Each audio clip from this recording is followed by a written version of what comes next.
नमस्कार साथियों, आप सभी का स्वागत है हमारे YouTube चैनल ज्ञान अड्डा 24x7 पर। मैं चक्रवर्ती सर। आज की इस वीडियो में हम बात करने जा रहे हैं कि क्या भारत झेलम, चेनाब और सिंधु का पानी को पूरा तरह से रोक सकता है क्या? 100% पानी को इंडिया रोक सकता है क्या? क्या इंडिया के पास इतना संसाधन है, इतने व्यवस्था है कि जो उसके संपूर्ण पानी को रोक सकता है? बहुत दिनों से ये विवाद चल रहा है कि इंडिया 100% पानी को नहीं रोक सकता है। सिंधु जल समझौता तोड़ तो दिया है, लेकिन इसके अनुसार जो 80% पानी पाकिस्तान को मिल रहा था, क्या उस पानी को इंडिया रोक पाएगा? इन सभी टॉपिक पर काफी अच्छे तरीका से चर्चा होगा, है ना। तो देखिए, क्या आप जानते हैं कि भारत अगर चाहे तो 3 नदियों झेलम, चेनाब और सिंधु का 100% पानी रोक सकता है? तो जी हाँ, ये बात पूरी तरह से सत्य है। सिंधु जल समझौते के तहत जो है उसको 80% पानी मिलने वाला था, लेकिन यदि इस समझौते को इंडिया तोड़ दिया है तो क्या इसका पूरे पानी को अपने पास स्टॉक रख सकता है? बिल्कुल रख सकता है। जानते हैं कैसे, ध्यान दीजिएगा।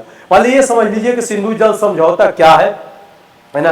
देखो, ये समझौता 1960 में किया गया था। वर्ल्ड बैंक के दबाव के कारण जो है ये समझौता किया गया था।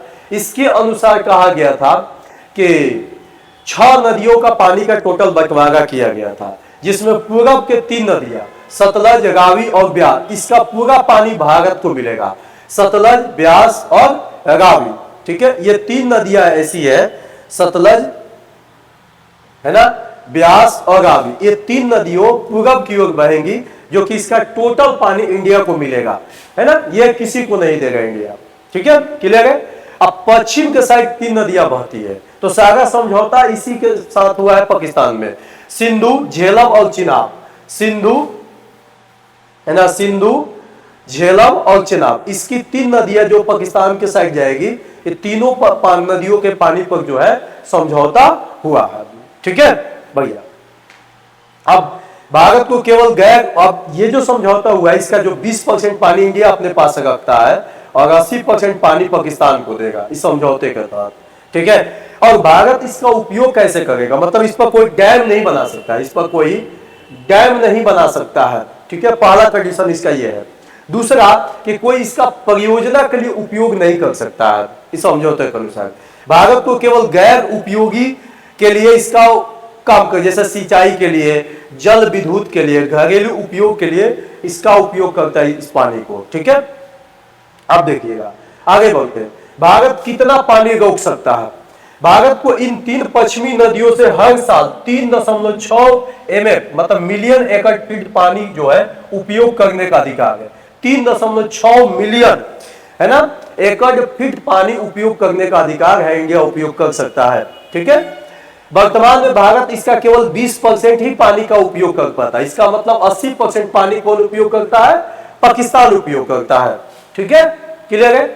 अब जो विशेषज्ञ है वो कहते हैं कि हाँ, इसका 100% पानी रोका जा सकता है। इसके लिए आपको क्या करना होगा? यहाँ पर टोटल 22 बांध बनाना होगा, लेकिन अभी इंडिया के पास टोटल 22 बांध नहीं है, 6 से 7 बांध मुख्य रूप से है, ठीक है। और ये सब संधि के दायरे में रह के भी काम किया जा सकता है। आगे बढ़ते हैं। भारत की तैयारी और योजनाएं क्या है? भारत ने झेलम और चेनाब पर रतले, पाकल डूल, किरण, है ना, स्वालकोट जैसी जल विद्युत परियोजना शुरू की है। और इस जल विद्युत परियोजना के अनुसार इंडिया जो है अधिकांश मात्रा में पानी उपयोग करना शुरू कर देगा, क्योंकि संधि के अनुसार देखिए यहाँ पर क्या कहा गया है कि सिंचाई के लिए उपयोग कर सकता है, जल विद्युत के लिए उपयोग कर सकता है और घरेलू उपयोग के लिए कर सकता है। डायरेक्ट उसको रोक नहीं सकता है। तो इंडिया कहेगा देख भाई, हम रोके नहीं हुए, हम परियोजना इतना ना शुरू कर देंगे उस पर, उसका पानी का हम आसानी से खपत कर सकते हैं। इससे भारत को लगभग 3000 मेगावाट बिजली उत्पादन होगा, ठीक है। बस इंफ्रास्ट्रक्चर का कमी है, लेकिन उस पर धीरे धीरे काम चल रहा। 120 किलोमीटर लंबी सुरंग और सिंचाई के लिए जल मोड़ योजना पर काम चल रहा है। अगर ये कंप्लीट हो जाएगा तो हाँ, इसके अनुसार इंडिया जो है पूरा पानी रोक सकता है। उसके बाद पाकिस्तान का हालत खराब हो जाएगा। संधि के अनुसार यही था, तो यही करना पड़ेगा।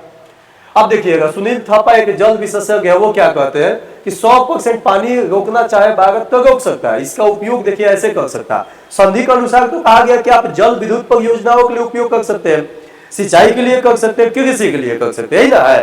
तो कहेगा कि 50% पानी इंडिया सिंचाई के लिए उपयोग कर लेगा, है ना। अब अधिकांश मात्रा में उसके पास पानी जाता है और हमारे राजस्थान, महाराष्ट्र और उधर उड़ीसा वाला का ये पंजाब वाला इलाका जो है सूखा घोषित हो जाता है। तो ऐसे स्थिति में इंडिया जब इसका पूरा पानी उपयोग करने लगेगा तो कहीं ना कहीं इंडिया का जो है कृषि जो है काफी डेवलप होगा। यहाँ पर 50% उपयोग कर लेगा सिंचाई के लिए, 30% उपयोग कर लेगा जल विद्युत के लिए और 20% अन्य घरेलू उपयोग के लिए कर लेगा। इस तरीका से पूरा जो है सिंधु जल समझौता को तोड़ के भी भारत जो है 100% पानी का उपयोग कर सकता है। समझ गए बात को।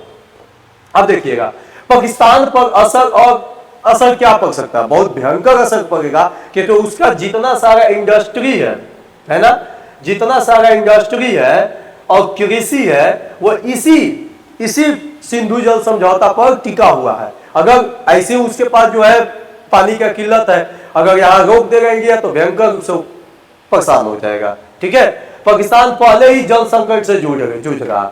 अगर भारत अपना अधिकार पूरी तरह से उपयोग करता है तो पाकिस्तान पर भी भारी दबाव बन सकता है। ठीक है, भारत में जल संप्रभुता मजबूत होगी और इससे आर्थिक और रणनीतिक रूप से भी हमें लाभ मिला।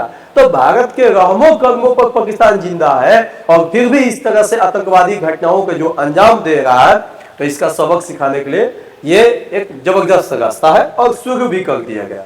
निष्कर्ष क्या है कि भारत को ये कदम उठाना चाहिए। तो हाँ, बिल्कुल मोदी जी ये कदम उठा चुके हैं। हाँ, क्या मोदी जी कदम ये उठा चुके हैं। ठीक है, भारत को चाहिए कि वो अपने सभी अधिकारों का उपयोग करे। ठीक है, जब तक वो रहमो कर्मों पर जिंदा था तब तक जिंदा था, अब तो उपयोग करना शुरू कर दिया। बांध और जल परियोजनाओं में तेजी से पूरा करने का काम शुरू किया जाए और इस पर काम अभी चल रहा है। ठीक है, और 80% बहते पानी को रोककर देश की कृषि, ऊर्जा और सुरक्षा को मजबूत बनाया जा सके। क्लियर है? तो उम्मीद करते हैं आज आप समझ गए होंगे कि सिंधु जल समझौता के अनुसार क्या इंडिया 100% पानी को रोक सकता है? तो बिल्कुल रोक सकता है। क्लियर है?